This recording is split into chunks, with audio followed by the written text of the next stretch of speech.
Donc je me suis lancé dans la production de légumes anciens et tout ce qui est légumes qui ont beaucoup de goût. Et le principe aussi, c'est d'exacerber le goût en évitant les arrosages trop importants qui font que le fruit se gorge d'eau et perd tout son intérêt gustatif. Au niveau du sol, on a incorporé 50 kg au mètre carré de compost, ce qui fait qu'on a un sol qui est capable de se gorger en eau, de faire une éponge, mais qui retient quand même l'eau. Donc la plante a un peu de mal à la capter, et ce fait de devoir capter en faisant des efforts concentre les goûts dans les fruits. Par exemple, sur les tomates, on a 27 variétés différentes.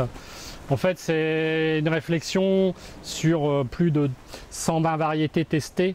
Sur les 120 variétés, j'en ai retenu une bonne vingtaine.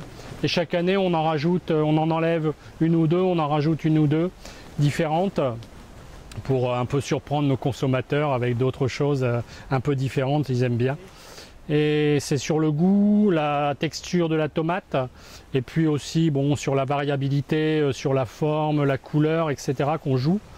Mais c'est surtout le goût qui importe, et puis le fait qu'elle soit pleine chair. Et puis la même chose sur les melons, ici par exemple, il y en a 5 variétés différentes qui permettent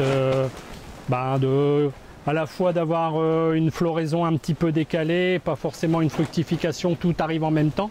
Dans les carottes, on va avoir des vieilles variétés, on va en avoir 5 ou 6. Les pommes de terre, on a une dizaine de variétés.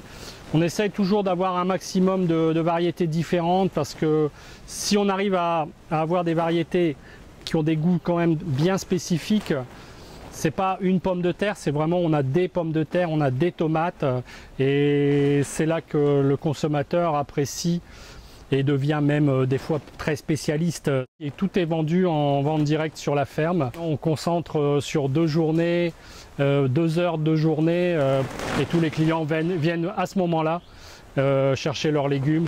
Pratiquement on leur fait à leur demande.